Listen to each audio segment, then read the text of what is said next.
Welcome to another confession from the wasteland, where the darkest secrets of the Fallout universe are finally brought to light. Today, we uncover the most devastating conspiracy in human history, a truth so complete that its victims became its agents without ever knowing. Every vault dweller who ever emerged to rebuild civilization was carrying a secret in their cells. Every child born in the wasteland inherited a legacy they did not choose. For over 200 years, humanity has been slowly replaced from within, transformed at the genetic level by a program that started before the bombs fell and continues to this day. The war never ended.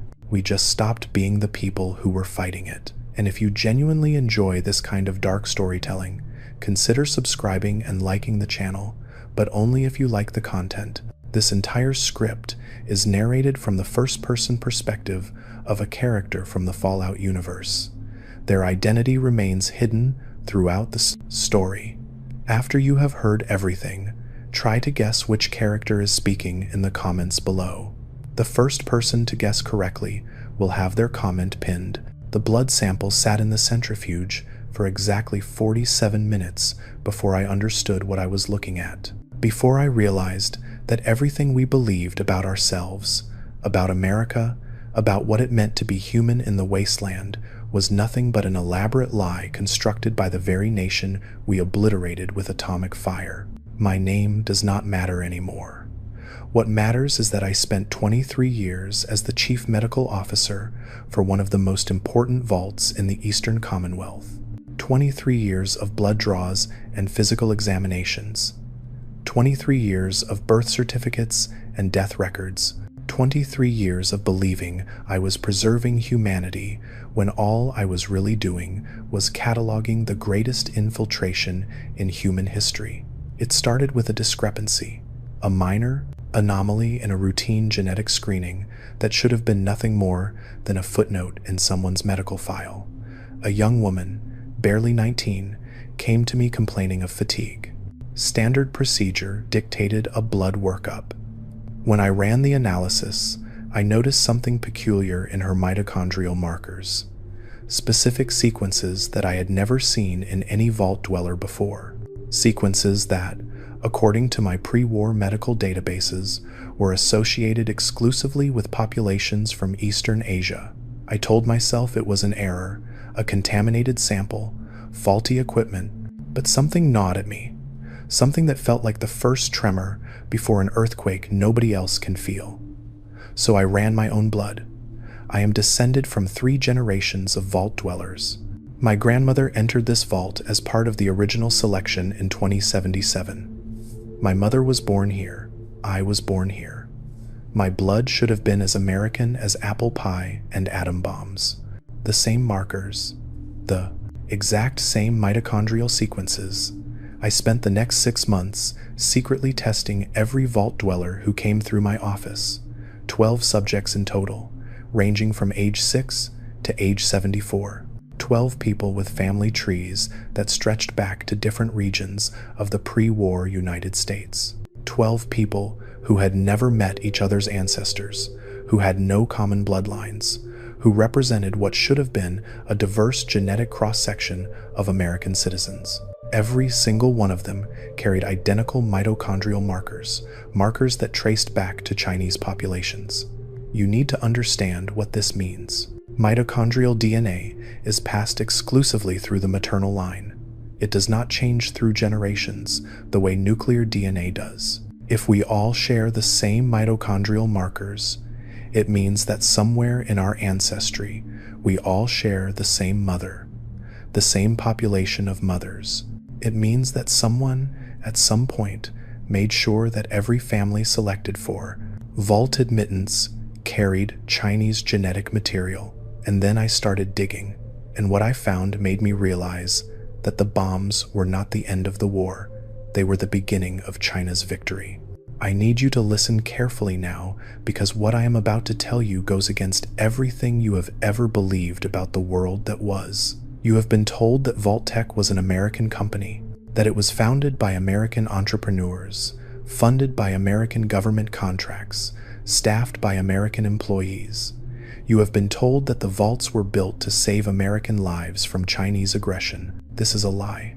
I found the documents buried in a terminal that had been sealed since before the war. Someone had tried to scrub the data, but they did not account for the backup protocols that medical terminals were required to maintain. Incorporation papers, funding transfers, communiques between executives that were written entirely in Mandarin Chinese. Vault-Tec was a shell corporation, a front for what the documents referred to as Beijing's strategic long-game division. The majority shareholders, the ones who actually controlled the company's direction, were Chinese nationals operating through a web of intermediary businesses so complex it would have taken decades to unravel. By the time anyone could have figured it out, the bombs had already fallen. Think about it. Think about what Vault-Tec actually did. They convinced the American government to fund the construction of underground bunkers that would house only a tiny fraction of the population. They convinced millions of Americans to compete for spots in these vaults, to see selection as a privilege rather than a condemnation. They created a system where the survivors of nuclear war would be entirely dependent on Vault-Tec technology, Vault-Tec supplies, Vault-Tec protocols, and then they filled those vaults with people who had already been genetically modified to carry Chinese DNA. The how of it is what kept me awake for months. How do you modify the genetic material of an entire nation without anyone noticing? The answer was so elegant, so insidious, that I almost admired it. Food additives. I found records from the Food and Drug Administration pre-war documents that detailed the approval process for new preservatives and nutritional supplements. Starting in 2050, there was a massive expansion in the number of additives approved for use in American food products. Flavor enhancers, texture modifiers, vitamin supplements, all of them developed by subsidiary companies that, when I traced their ownership structures, led back to laboratories in mainland China. These were not poison. They were not trying to make us sick. They were trying to make us different. Each additive contained microscopic genetic modifiers designed to be absorbed through the digestive system and integrated into cellular reproduction over years of exposure. One additive might do nothing. Two might do nothing, but consume dozens of them every day for 20 years. Your children would be born with Chinese genetic markers encoded into their mitochondria. The process was called gradual phenotype integration. I found the term in a research paper that had somehow survived in the Vault's scientific archives. The goal was not immediate transformation. The goal was multi-generational replacement. By the time the third generation was born, the genetic integration would be complete. The subjects would look American. They would sound American. They would believe they were American. But at the cellular level, they would be Chinese. And the vaults were the incubators. If you are still with me after hearing this, hit that like and subscribe button. You want to know how I can be certain about this. You want to know why I am not just another wasteland conspiracy theorist raving about shadows that do not exist. I understand that skepticism. I shared it until I found the medical records. Every citizen selected for vault admittance was required to undergo a comprehensive physical examination. This was standard procedure, explained to the public as a way to ensure the health of the vault population. What the public did not know was that these examinations included gene therapy sessions disguised as immunizations. I have the records, hundreds of them.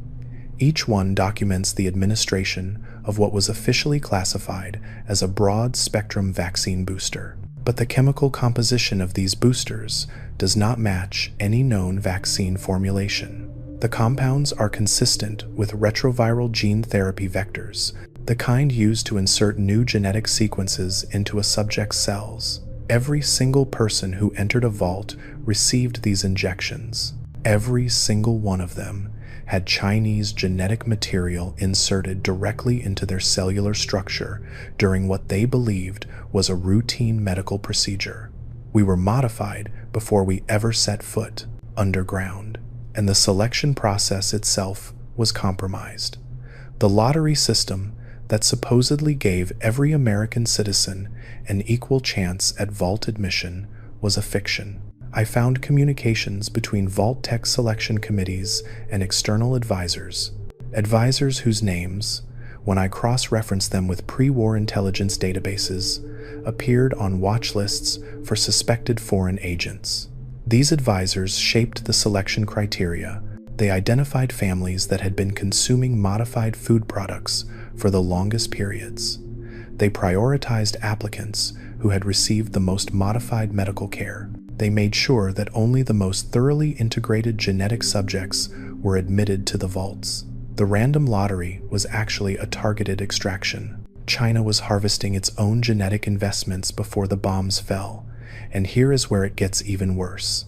The vaults themselves, the experiments that Vault-Tec ran on its own population, they were not about social engineering or psychological research. They were about genetic expression. Think about the documented vault experiments. Vaults where the population was exposed to radiation. Vaults where the inhabitants were given psychoactive drugs. Vaults where the social structure was deliberately destabilized.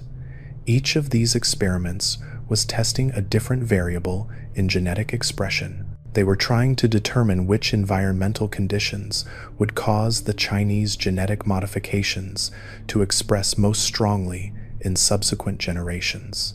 The control vaults, the ones that function normally, they were not controls in the way we think. They were baseline measurements.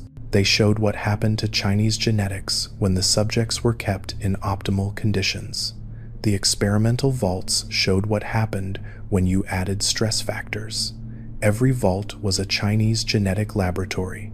Every dweller was a test subject, and we never knew. I have spent months trying to understand the endgame. Why go through all this trouble? Why spend decades modifying American genetics only to destroy American civilization with nuclear war? The answer is in how the wasteland has developed since the bombs fell. Who rebuilds civilization in the wasteland? Vault dwellers. Who establishes the trading posts and the settlements and the governments? People with vault technology. People with vault knowledge.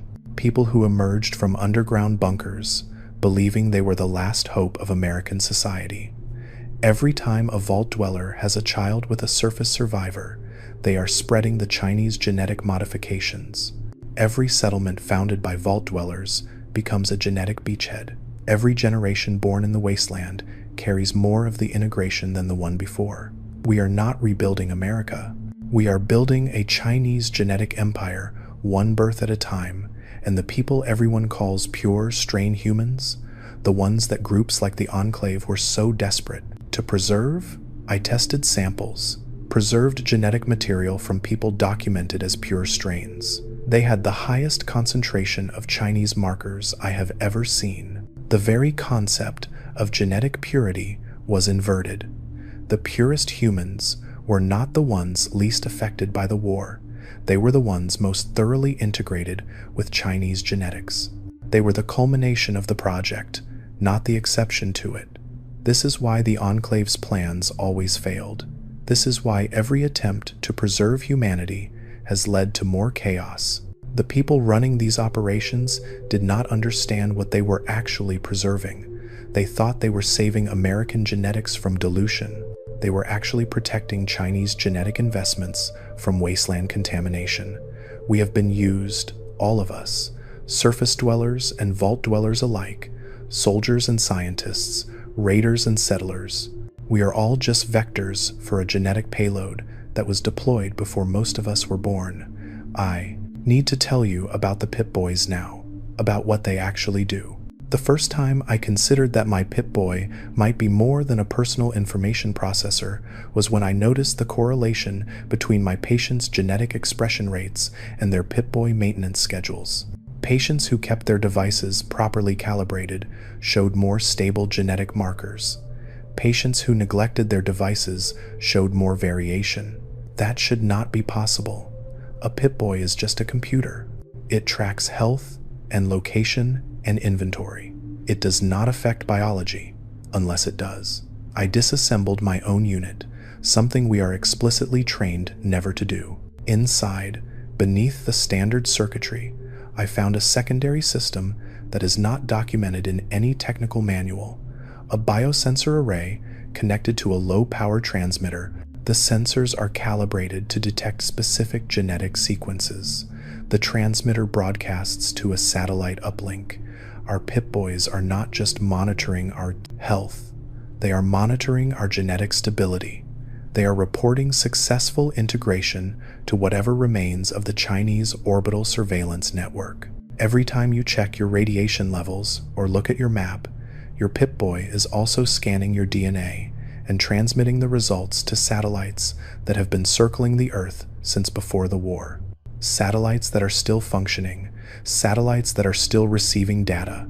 Somewhere, there is a database being populated with the genetic status of every vault dweller in the wasteland. Somewhere, there is a record of how successfully Chinese genetics are propagating through the American population, and we carry the tracking devices willingly. We strap them to our arms and never take them off because we were told they would keep us safe. I have a theory about the water chips, the devices that every vault depended on to purify their water supply, the devices that conveniently failed at different times in different vaults, forcing dwellers to venture out into the wasteland. The water chips were not purification systems, they were genetic scanners. Think about it. Every person in the vault drank water that passed through the chip. Every day, genetic material from every inhabitant was processed by these devices. They were monitoring the entire population constantly, measuring integration rates, identifying subjects who showed optimal expression of Chinese genetics. And when a chip failed, it was not a malfunction. It was a triggered release. The chip had completed its assessment of the vault population. It had identified the subjects most likely to successfully spread Chinese genetics in the wasteland. It failed specifically to force those subjects outside, where they could begin the next phase of genetic proliferation. The vault dweller who leaves to find a water chip is not a random selection. They are a chosen specimen. The genetics they carry have been validated. They are being deployed. Every hero who emerged from a vault to rebuild civilization was actually a Chinese genetic operative who did not know their own mission. This is what we are. This is what we have always been. I know how this sounds. I know you are thinking that I have spent too much time in the recycled air of a vault, that radiation has affected my reasoning, that this is the paranoid rambling of someone who has seen too much death and is looking for meaning in meaningless chaos.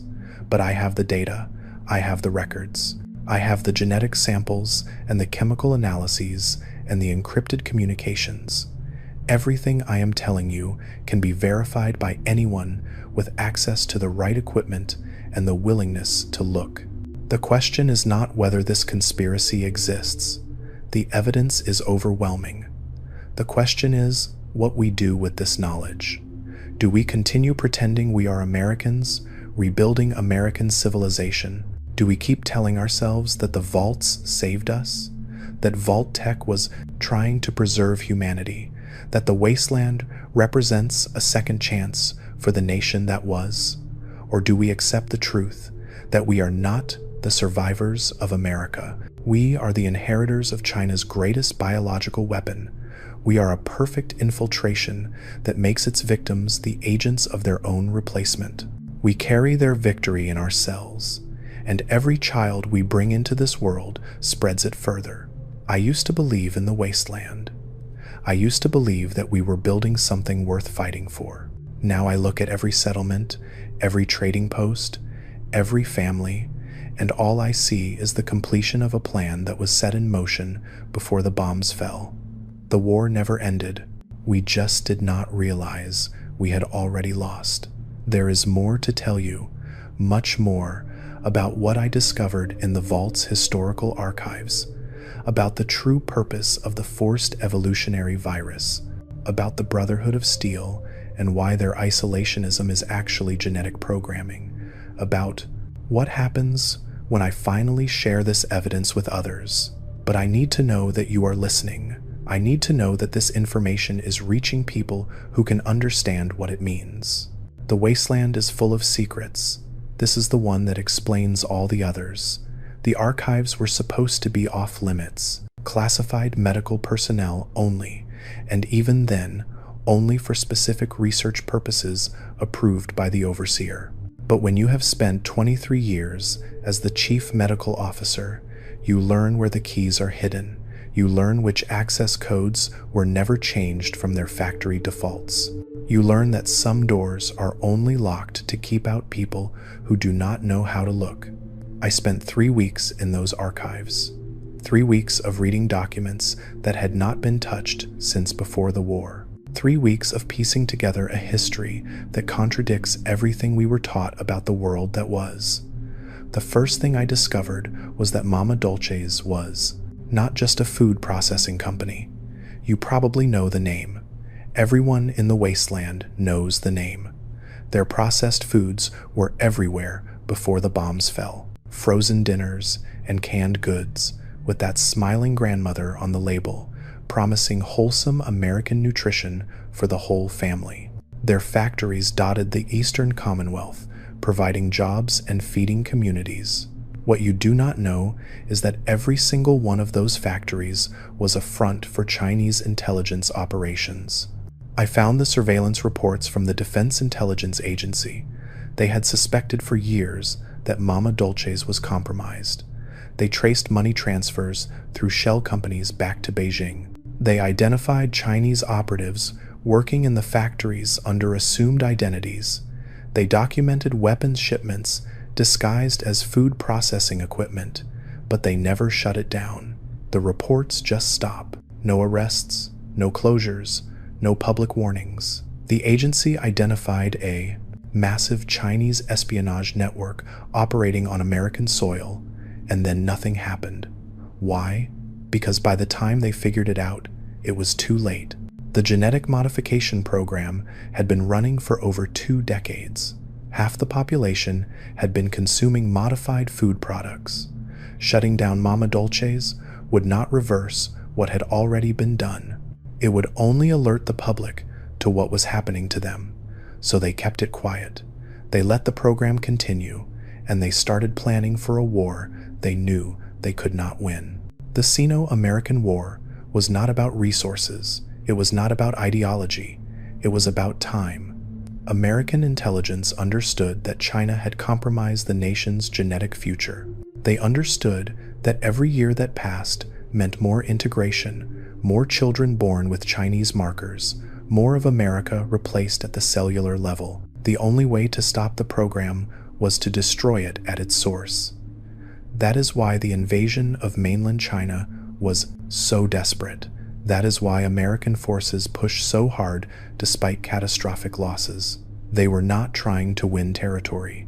They were trying to reach the laboratories where the genetic modifiers were being developed. They were trying to destroy the research before it could be refined further. They failed. The bombs fell before they could reach the facilities, and the genetic integration program was preserved in the very vaults that were supposed to save American lives. I need you to understand something about Vault-Tec's relationship with the Chinese government. This was not a simple matter of bribery or infiltration. The company was designed from the beginning as a delivery mechanism for the genetic program. Think about what Vault-Tec actually accomplished. They convinced the American government to fund the construction of sealed underground environments where populations could be completely controlled. They created systems where every aspect of life, food, water, air, medical care, would be managed through Vault-Tec technology. They established protocols that would keep people underground for generations, isolated from outside influence, dependent entirely on the vault's infrastructure. This is exactly what you would design if you wanted to create controlled environments for genetic experimentation. The Vault experiments were never about testing human psychology or social dynamics. Those were cover stories. The real experiments were about genetic expression under controlled conditions. Every variable that Vault-Tec manipulated, radiation exposure, drug administration, population density, resource scarcity was testing how environmental factors affected the expression of Chinese genetic modifications. The control vaults showed baseline integration, the experimental vaults showed accelerated integration, and the data from all of them was being compiled to refine the program for future generations. I found the research summaries, hundreds of pages, documenting which conditions produced optimal genetic expression, which combinations of stress factors caused Chinese markers to dominate in offspring, which interventions could accelerate the timeline from 3 generations to 2. They were perfecting us, making each generation more thoroughly Chinese than the last. And the forced evolutionary virus was part of this. I know what you have been told about the virus, that it was developed by Vault-Tec as a biological weapon, that it was designed to create super soldiers for the American military, that it escaped containment and created the super mutants that plague the wasteland. This is another lie. I want you to think about something. What do you notice when you look at a super mutant? Really look at them? They are enormous. They are incredibly strong. They are highly resistant to radiation and disease. They have extended lifespans. They are, by almost every physical metric, superior to baseline humans. Now think about what the Chinese genetic program was trying to accomplish. They were trying to create a superior population, a population that would be stronger, healthier, more resilient than unmodified humans. A population that would eventually replace the original American genetic stock entirely. The forced evolutionary virus was not an American weapon. It was a Chinese purge program. The virus was designed to identify and eliminate unmodified humans. People who had not been successfully integrated with Chinese genetics would react to the virus by transforming into super mutants. Their original genetic identity would be overwritten completely. They would become something other than human, unable to reproduce, unable to pass on their unmodified genes. But people who carried the Chinese modifications, the virus would interact with their altered genetics differently. They would be resistant. They might experience some effects, but they would remain human. They would remain capable of reproduction. They would remain capable of continuing the genetic program. This is why vault dwellers make better super mutant candidates than surface survivors. This is why the Master was so obsessed with finding pure strain humans for his army. He did not understand what he was actually selecting for. He thought he was finding humans with less radiation damage. He was actually finding humans with less Chinese genetic integration. The virus was eliminating the unmodified. It was purging the original American genetic stock while leaving the Chinese modified population intact. And it worked. Look at the wasteland today. Super mutants are everywhere, but they cannot reproduce. They are a dead end. Meanwhile, vault dwellers and their descendants keep having children, keep spreading, keep populating every corner of the continent. The virus did exactly what it was designed to do. I want to ask you something. If you were going to take over a nation without firing a shot, how would you do it? You could invade, but invasion is costly. You lose soldiers. You destroy infrastructure. You create resistance that can last for generations. Even if you win the war, you might lose the peace, or you could replace them from within.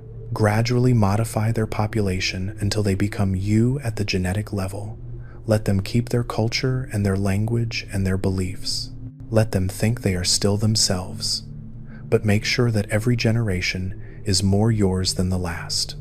By the time anyone realizes what has happened, it is too late. The replacement is complete.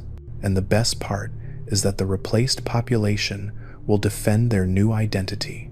They will fight and die for a nation that no longer exists because they do not understand that they are no longer its people. This is what China accomplished. This is what we are. The smell of recycled air has always bothered me. That particular staleness that you only find in vaults, where the same molecules have been breathed and filtered and breathed again for generations. I used to think it was just a minor irritation, a small price to pay for safety from the wasteland above. Now I wonder if that smell is the smell of our transformation, the smell of a population being slowly converted, breath by breath, into something other than what it started as. I need to tell you about the Brotherhood of Steel now, about why they really operate the way they do. Everyone knows the Brotherhood. Power-armored knights, hoarding pre-war technology, isolating themselves from the wasteland population, refusing to share their knowledge with outsiders. Most people think they are zealots, fanatics who worship technology the way some people worship gods. But think about their actual behavior. They avoid contact with outside populations. They refuse to interbreed with wastelanders. They maintain strict genetic records of their membership. They are obsessed with purity and contamination. This is not fanaticism. This is genetic programming. The Brotherhood was founded by soldiers who were stationed at Mariposa military base when they discovered the forced evolutionary virus experiments. They were horrified by what they found. They rebelled against their commanders and eventually formed their own organization. But those soldiers had already been eating modified food for decades. They had already received the gene therapy injections disguised as vaccines. They were already carrying Chinese genetic modifications in their cells. Their isolationism is not a choice. It is an instinct. The modifications include behavioral programming that causes carriers to avoid genetic mixing with unmodified populations. The Brotherhood's rigid hierarchy, their collectivist structure, their obedience to authority, these are all expressions of genetic programming designed to maintain Chinese social patterns. They think they are preserving technology. They are actually preserving genetic purity, Chinese genetic purity, and they cannot stop themselves. The programming is too deep. It feels like conviction. It feels like purpose. They do not understand that their crusade is serving a nation that destroyed the world 200 years ago. Every faction in the wasteland has been shaped by this. Every organization that rose from the ashes carries the imprint of Chinese genetic design. We argue and we fight, and we build our little empires, but we are all dancing to the same genetic tune. If this story has kept you listening this far, and you want more of these dark confessions from the wasteland, hit that like button. It really motivates me to create similar Fallout lores. There is something else I need to tell you. Something about the super mutants that I have not shared with anyone. I managed to obtain tissue samples from several super mutant casualties. Raiders had killed them near our vault's perimeter, and I convinced the security team to let me examine the bodies for medical research purposes. What I found confirmed my worst suspicions. Super mutants do not have Chinese genetic markers. Their DNA has been completely overwritten by the forced evolutionary virus. Every trace of their original genetic identity has been erased, but that original identity did not include the Chinese modifications. These were unmodified humans who were transformed by the virus. This is why super mutants are so aggressive toward vault dwellers. This is why they specifically target settlements founded by people who emerged from vaults. They are programmed to recognize the Chinese genetic markers. They are programmed to eliminate the competition. The virus did not just transform unmodified humans into monsters. It weaponized them against the modified population. It created an army of berserkers whose only purpose is to hunt down anyone who does not carry Chinese genetics.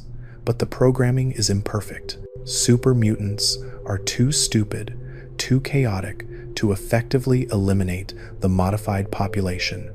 They cause damage, but they do not succeed in their purpose. The vault dweller population keeps growing despite their attacks. I think this is intentional. I think the super mutants were designed to be a threat, but not a solution. Their purpose is to keep the modified population stressed, to keep them fighting, to keep them evolving. Stress accelerates genetic expression. A population under constant threat will adapt faster than a comfortable population. The super mutants are not trying to destroy us. They are trying to improve us. They are applying selective pressure. that causes the Chinese modifications to express more strongly in each generation. We are being bred, refined, perfected, and the monsters we fight are the tools of our own transformation. I started documenting my research 6 months ago. Every blood test, every genetic analysis, every piece of evidence I found in the archives. I encrypted the files and stored them on holotapes hidden throughout the vault. I knew that eventually I would have to share what I discovered, and I wanted to make sure the evidence would survive even if I did not. The first person I told was my assistant, a young woman who had worked with me for 3 years. I trusted her. I thought she would understand.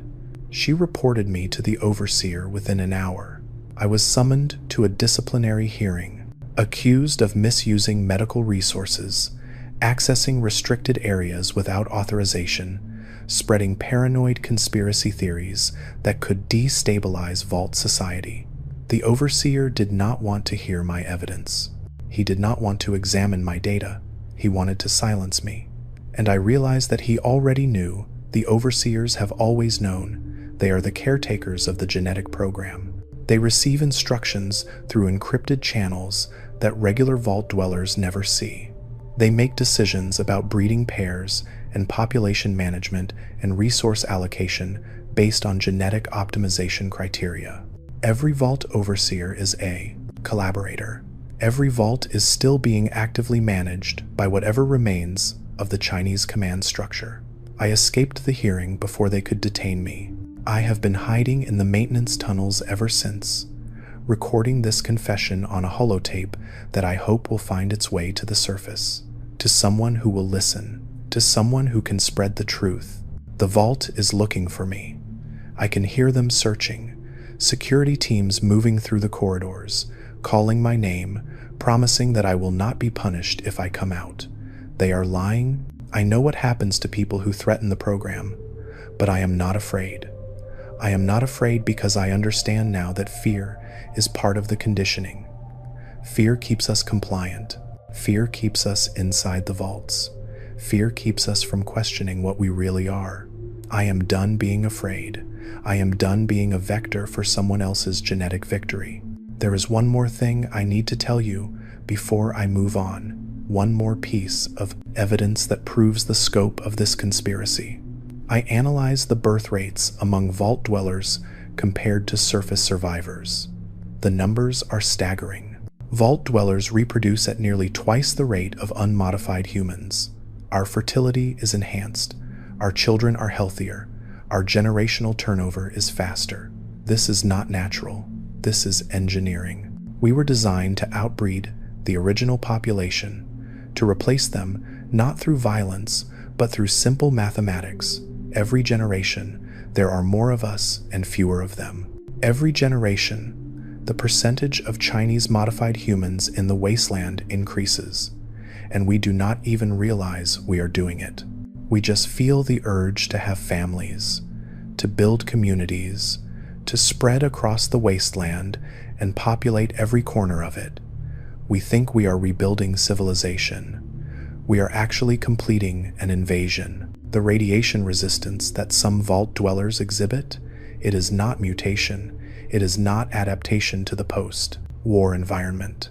It is a feature of the Chinese modifications. They engineered us to thrive in the very conditions that their bombs created. We are not survivors of the apocalypse. We are its intended inheritors.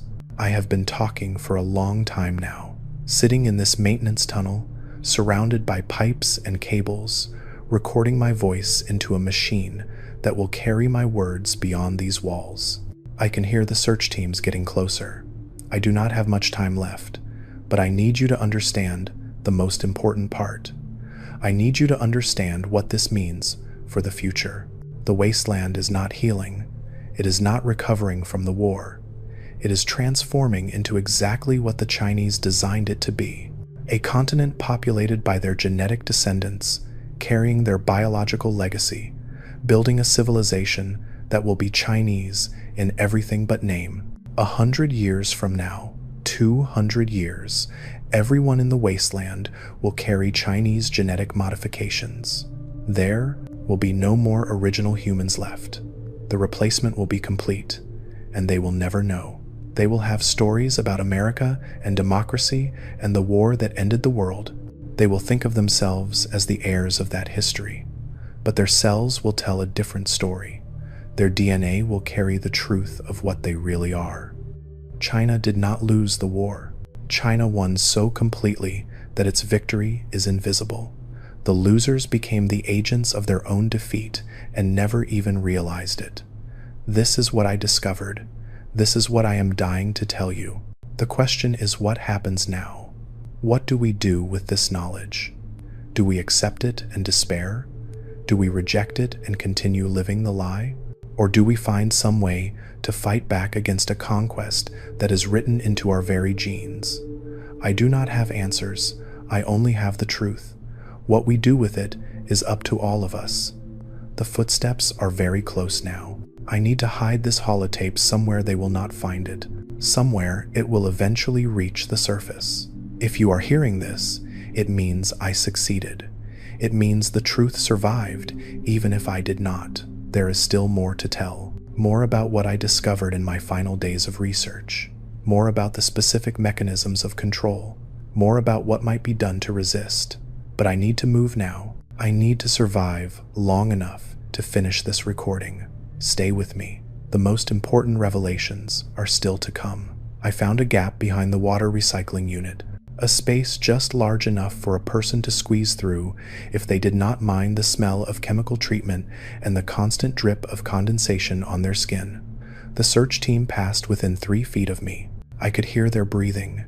I could see the shadows of their boots through the grating above my head. They did not find me. They moved on, and I lay there in the dark, pressed against pipes that hummed with the circulation of water that every person in this vault would drink, thinking about all the genetic material flowing through those pipes, all the markers being monitored, all the data being collected and transmitted to satellites that have been watching us since before the war. I waited until the sounds faded completely. Then I waited another hour. When I finally crawled out of that space, my body ached and my clothes were soaked through with whatever chemicals they used to treat the water supply. But I was alive, and I had more work to do. The evidence I had gathered so far was damning, but it was not complete. I knew about the genetic modifications. I knew about the food additives and the vaccine programs and the Vault experiments. I knew about the Pip-Boy monitoring systems and the water chip scanners, but I did not yet understand the full scope of the command structure. I did not know who was still giving orders 200 years after the bombs fell. That changed when I found the communications relay. Every vault has emergency broadcast equipment, transmitters, and receivers designed to allow communication with the surface and with other vaults in case of catastrophic events. Most of this equipment has been dormant for generations. The surface is too dangerous, we were told. There is no one left to talk to, we were told. Another lie. I accessed the relay station through an emergency hatch that had been sealed since the vault's founding. The equipment inside was pristine. No dust, no corrosion. The indicator lights were active. Someone had been maintaining this station, keeping it operational, using it for communications that the general population never knew about. I powered up the monitoring systems and began scanning frequencies. Most of what I found was static, dead channels that had not carried signals in centuries. But buried in the noise, I found something else. Encrypted transmissions, bursts of data compressed into millisecond pulses, broadcast at irregular intervals on frequencies that would not show up on standard scanning equipment. Someone was communicating. Someone was still sending orders. I did not have the encryption keys. I could not read the content of the messages, but I could analyze their structure. I could trace their origins.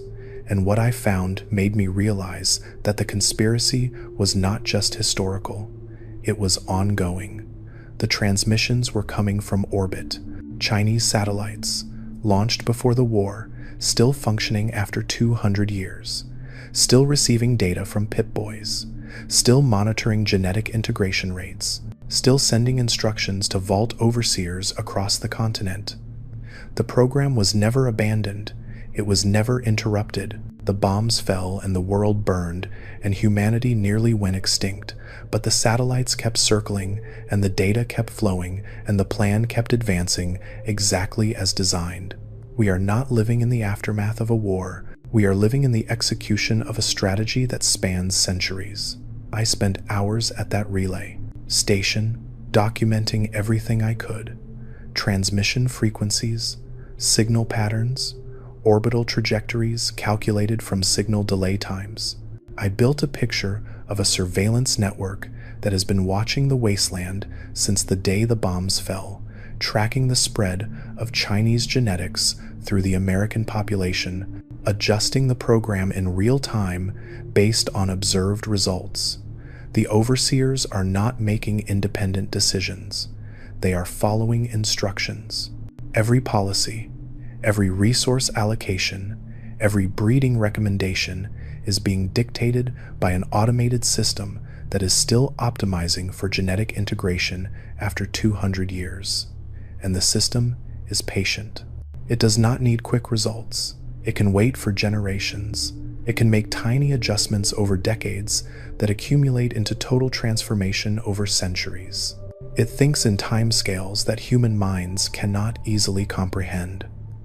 We are being managed by a machine that will never stop, that will never get tired, that will never decide the goal has been achieved. It will keep optimizing forever, making each generation more thoroughly Chinese than the last, until there is nothing left of the original population to replace. I need to ask you something now, something that might seem strange given everything I have told you. Do you think the Chinese people who designed this program were evil? I have thought about this a lot, lying in maintenance tunnels, hiding from search teams, knowing that my own vault has been turned against me.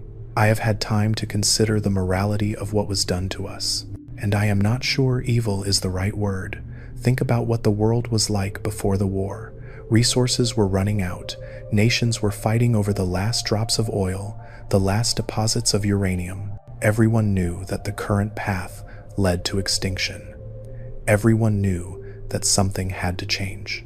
The Chinese solution was to change humanity itself, to engineer a population that would be stronger, healthier, more cooperative, a population that could survive in a world of scarcity, a population that would not destroy itself fighting over resources because it would be genetically inclined toward collective behavior. Is that evil? Or is it just a different answer to the same problem everyone was facing? I am not defending what they did. I am not saying it was right to modify millions of people without their knowledge or consent. I am not saying it was acceptable to start a nuclear war to cover the program's tracks. But I am saying that the people who designed this were not monsters. They were scientists and strategists who believed they were saving humanity. They looked at the path we were on, and they decided to change our direction at the most fundamental level possible. They were wrong. They caused unimaginable suffering, but they were trying to solve a real problem. And in their own twisted way, they might have succeeded. The wasteland is brutal, but humanity survives. Vault dwellers build settlements and trade routes and governments. Children are born and grow up and have children of their own. Life continues.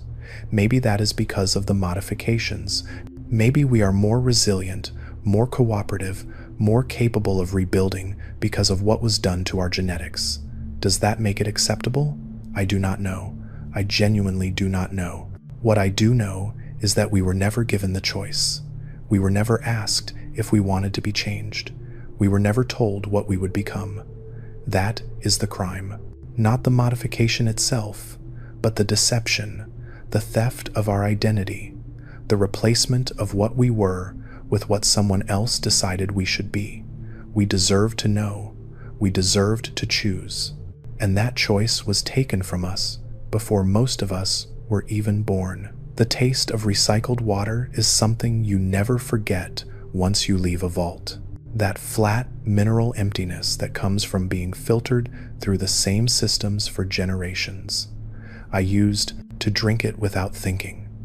Now every sip reminds me of what is being monitored, what is being measured, what is being optimized in my cells without my knowledge or consent. I left the communications relay and made my way deeper into the vault's infrastructure. There were places I had never been, maintenance areas and storage facilities and sealed sections that were marked off limits for reasons that were never explained. In one of those sealed sections, I found the breeding records. Every vault maintains genetic profiles of its inhabitants. This is standard practice, explained as a way to prevent inbreeding and ensure population health. But the records I found went far beyond standard genetic profiling. They included integration scores, numerical ratings that measured how thoroughly each individual had been modified, how strongly the Chinese markers expressed in their DNA, how likely their children were to show optimal integration, and they included breeding recommendations, pairings designed to maximize integration in offspring, instructions for which individuals should be encouraged to reproduce and which should be discouraged. We were being bred like livestock, matched and mated according to criteria we never knew existed, all to serve a genetic agenda that was designed before our grandparents were born. I found my own file. I found my integration score. I found the list of potential mates that had been selected for me based on genetic compatibility. And I found the reason I was never assigned a breeding partner. My integration was incomplete. Despite 3 generations in the vault, despite all the modified food and medical treatments, my genetics showed resistance to full integration. Some part of my original DNA was fighting back against the modifications. I was a failure, a defective unit.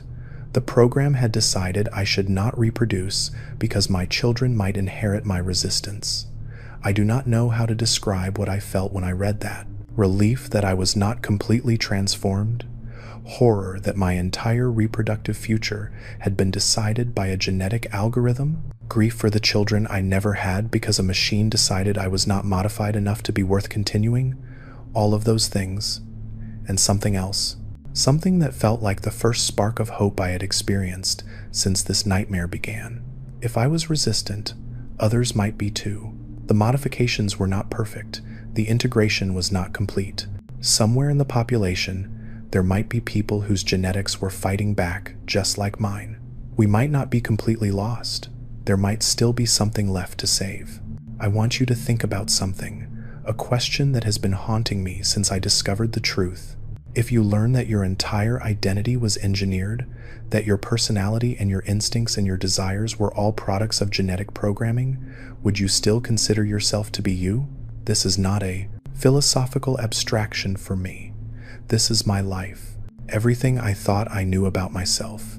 My dedication to medicine, my loyalty to the vault, my belief in community and cooperation, all of it might be programming. All of it might be Chinese genetic design expressing itself through my behavior. Am I making choices, or am I executing code? Is my resistance to the program a genuine expression of individual will, or is it just a different kind of programming, a defect in the system that makes me malfunction in a particular way? I do not have an answer. I am not sure there is one. But I think the question matters. I think we have to ask it if we are going to understand what we really are. Whatever I am, programmed or free, modified or resistant, I am going to keep fighting. I am going to keep telling the truth, because even if my resistance is just a glitch in the system, it is my glitch. It is the only thing I have that feels like it belongs to me. I want to know what you think. If you discovered that your personality was programmed, would you still feel like yourself? Leave your answer in the comments. I genuinely want to understand how others would respond to this impossible question. I need to tell you about the surface expeditions now, about what really happens when vault dwellers leave to explore the wasteland. Every vault has sent out scouts at some point, people who ventured into the world above to search for resources, to make contact with other survivors, to find out what remained after the bombs fell. Most of these expeditions are portrayed as dangerous necessities, undertaken only when the vault's survival requires it. But I found the mission briefings, the real ones, not the sanitized versions that scouts are given before they leave. And I learned that surface expeditions are not about survival, they are about deployment. When a vault dweller leaves for the surface, they carry more than supplies and weapons. They carry genetic material that has been optimized over generations of controlled breeding. They carry behavioral programming that will cause them to seek out mates, to establish settlements, to integrate themselves into surface populations. Every surface expedition is a seeding operation. Every vault dweller who leaves is a genetic package being delivered to the wasteland, and the vault knows exactly what will happen to them. The mission briefings include probability analyses, likelihood of survival, likelihood of reproduction, expected number of offspring, projected genetic impact on local populations over 1, 2, 5 generations. They are calculating how much Chinese DNA each scout will spread before they die. The heroic vault dweller who emerges to save the wasteland? They are not a hero.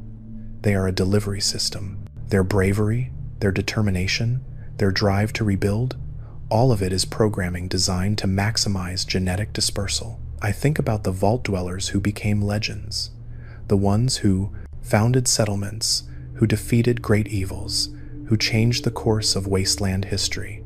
I wonder if any of them ever knew what they really were. I wonder if they ever suspected that their heroism was engineered.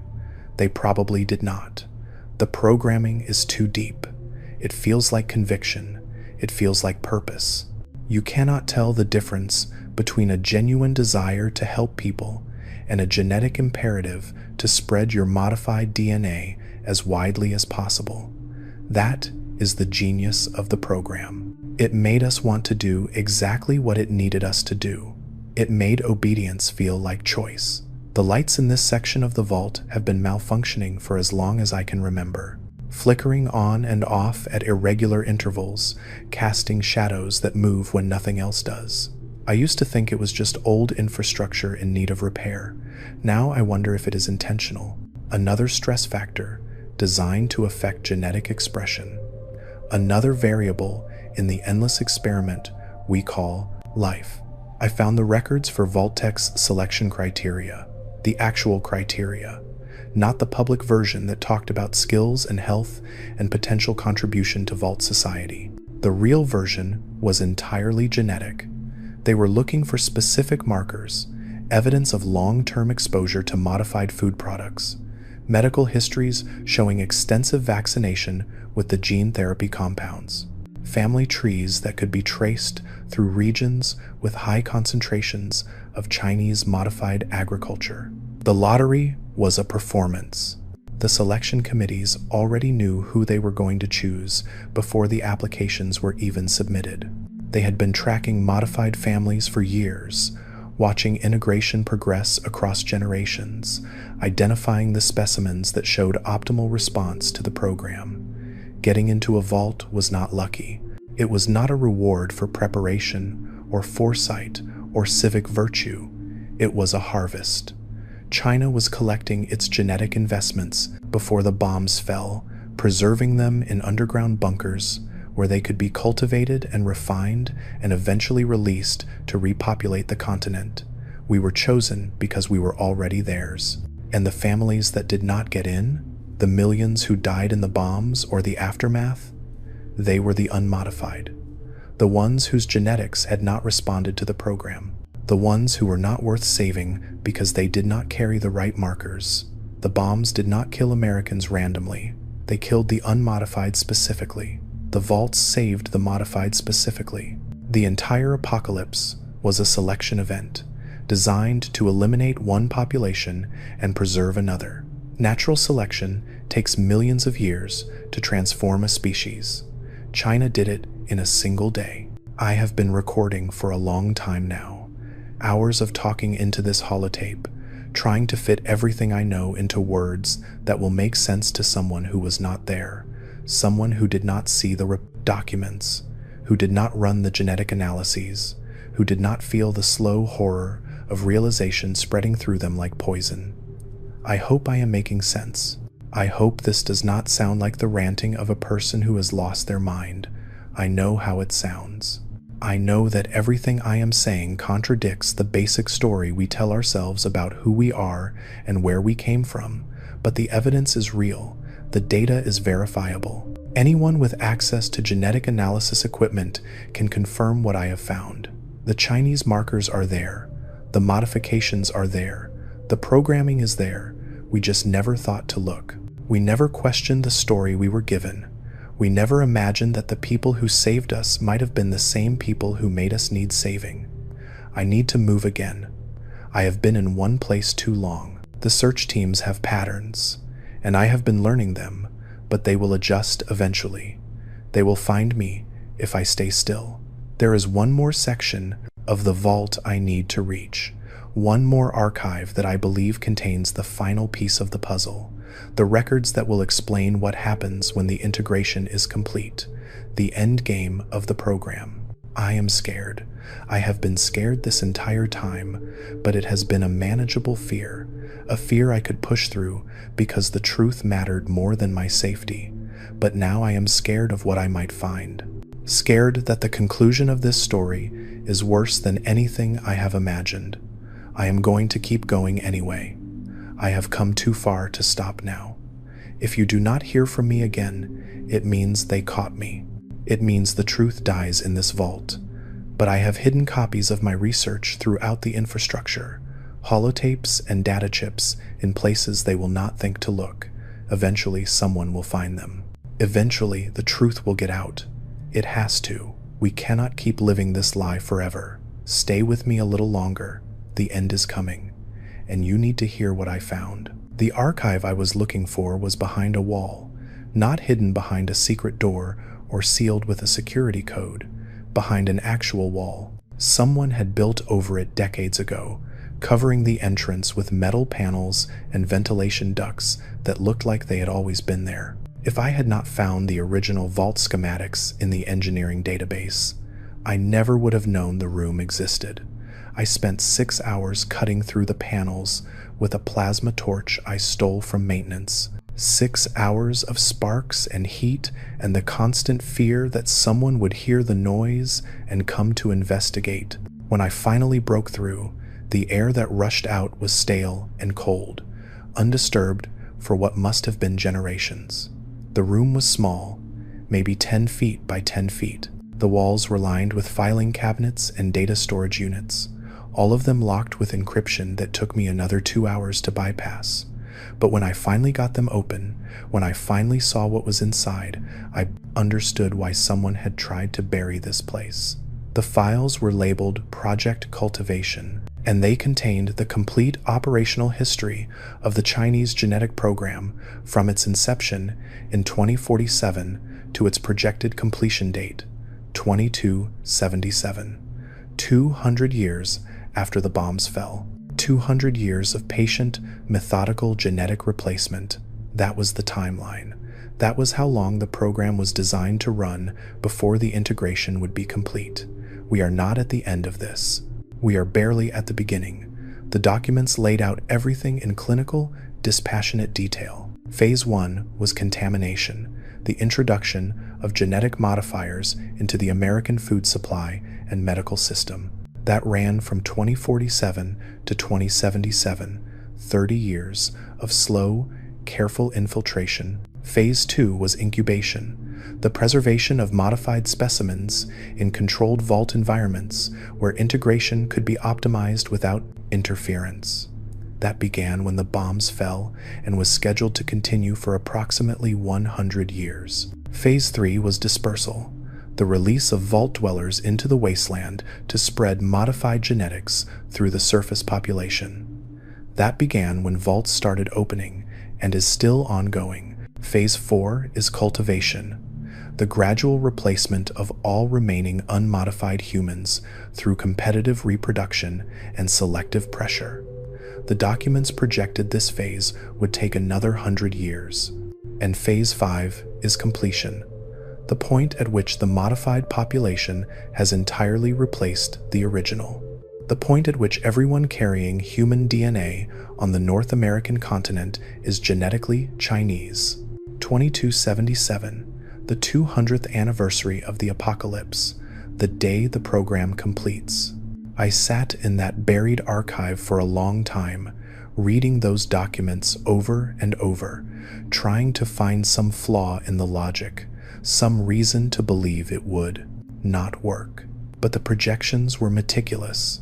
The calculations accounted for every variable: population growth rates, migration patterns, interbreeding frequencies, generational turnover. The math was perfect. The program was going to succeed.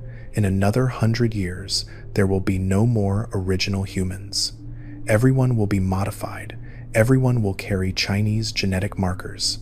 Everyone will be the product of a replacement program that started before most of their ancestors were born, and no one will know. The surface population does not keep genetic records the way vaults do. They will have no way to trace what happened to them. They will just be what they are, believing they are the natural descendants of pre-war America, never suspecting that their very existence is the result of deliberate engineering. The Chinese victory will be invisible, total and permanent, and completely undetectable, unless someone tells them. I found one more thing in that archive, a file that was separate from the others, stored in a container that had its own encryption layer. When I finally cracked it open, I understood why it had been protected so carefully. It was a list of names, thousands of names, organized by vault number and generation. Next to each name was a genetic profile and an integration score. And next to some of the names, there was a symbol I did not recognize. I searched the other documents until I found a key. The symbol meant resistance.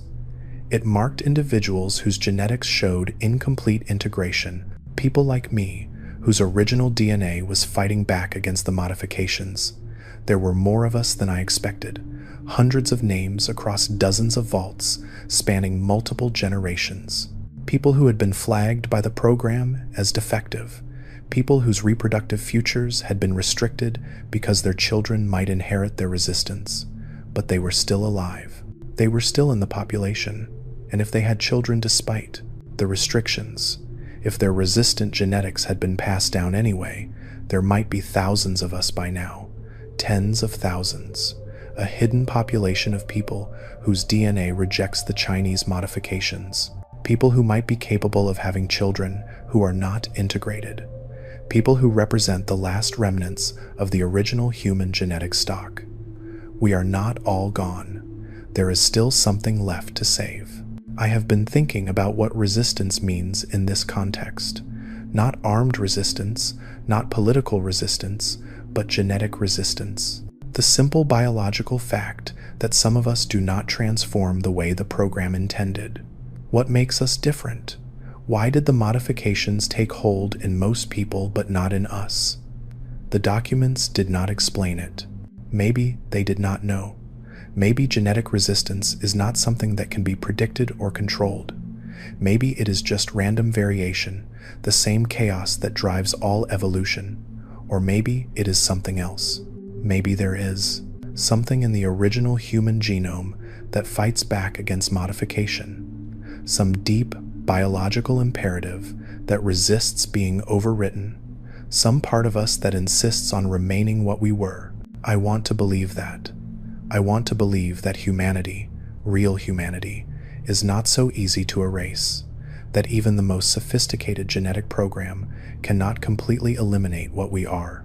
But I do not know if that is true or if it is just wishful thinking. I do not know if resistance means anything in the long run. Maybe we are just statistical noise, random variations that will be averaged out over generations until we disappear entirely. The program has time on its side. We do not. If you were one of the resistant ones, would you want to know? Would you want to carry the burden of understanding that your genetics represent the last hope of an extinct species? Or would you rather live in ignorance, believing you are the same as everyone else, not knowing that you carry something precious and irreplaceable in your cells? I think about this question constantly now. Every person I see in the vault, I wonder about their integration score. I wonder if they are modified or resistant. I wonder if telling them the truth would be a gift or a curse. What would you choose? Leave your answer in the comments. I need to know how others would want to face this impossible knowledge. The search teams found my trail 3 days ago. I do not know how. Maybe I was careless. Maybe they have better tracking technology than I realized. Maybe the Pip-Boy I stopped wearing was still transmitting my location through some backup system I did not know about. It does not matter now. They know where I am. They are closing in. I can hear them in the corridors around me, coordinating their movements, sealing off escape routes one by one. I do not have much time left. I need to tell you who I am. I have been avoiding this, partly because I wanted the evidence to speak for itself, without being colored by whatever you might think of me personally, partly because I was ashamed of how long it took me to see the truth, ashamed of all the years I spent serving the program without knowing it. My name is Eleanor. I was born in Vault 81 in 2258. I trained as a medical officer at the Vault's research facility and spent 23 years caring for the health of my fellow Vault dwellers. I believed I was doing good work. I believed I was helping people. I was wrong. Everything I did served the program. Every blood test collected genetic data for the integration database. Every physical examination updated the optimization algorithms.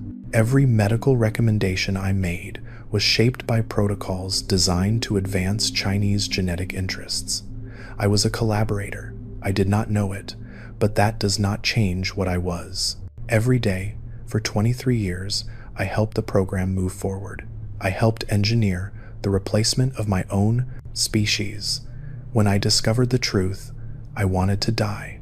I wanted to walk into the reactor core and let the radiation take me before I could do any more damage. I thought about it for days.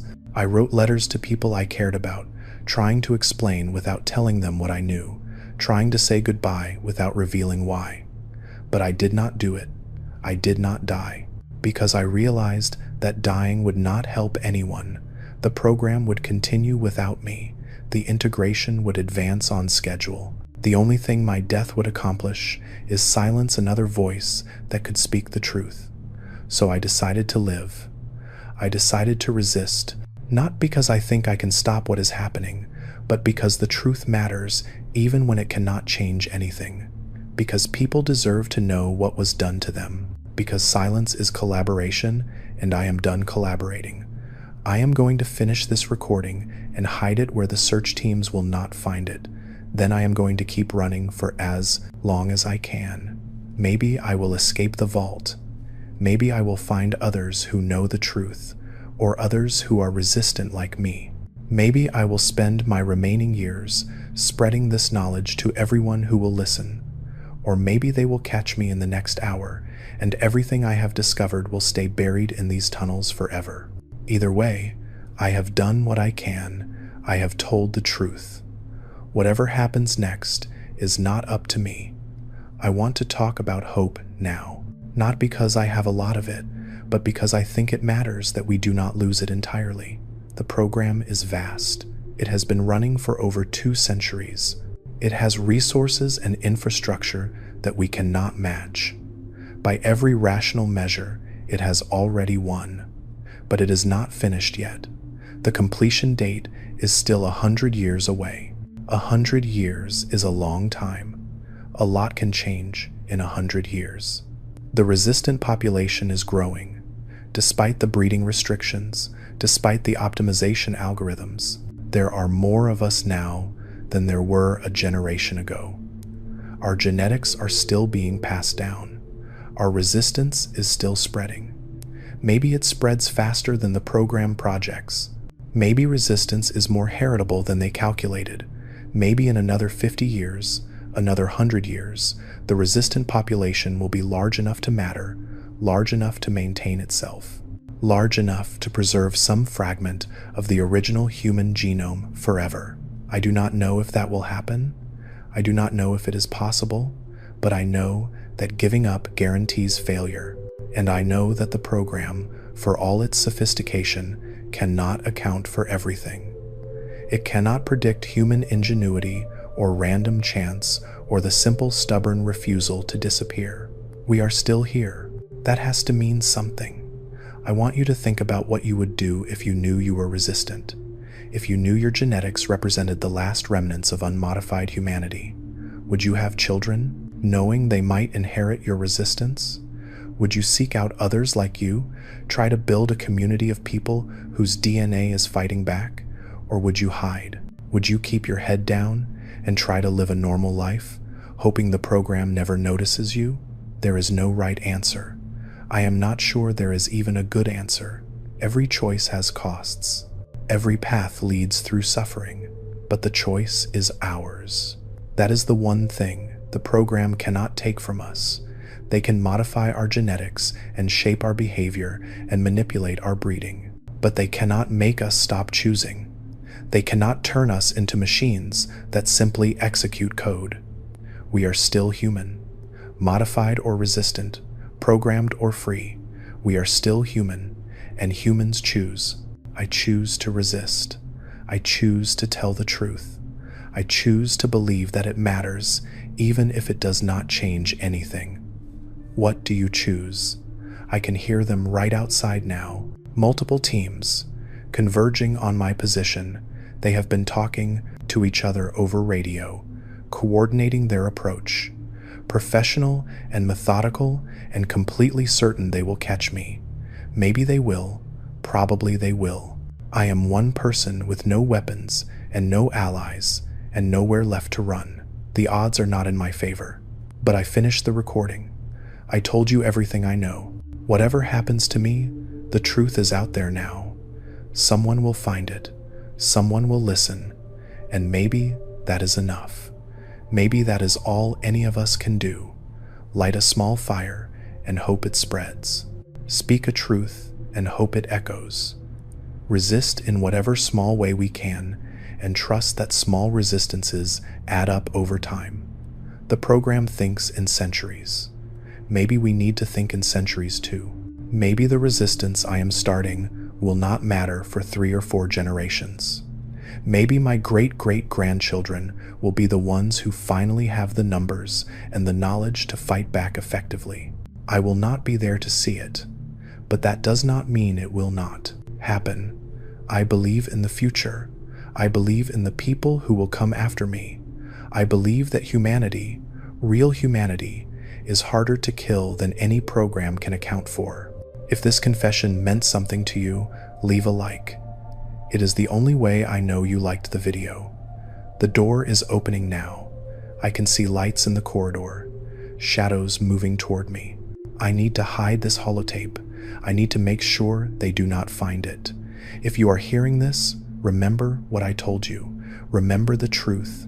Remember that you are more than what they made you. Remember that you can choose. This is Eleanor, Chief Medical Officer of Vault 81, signing off. Resist.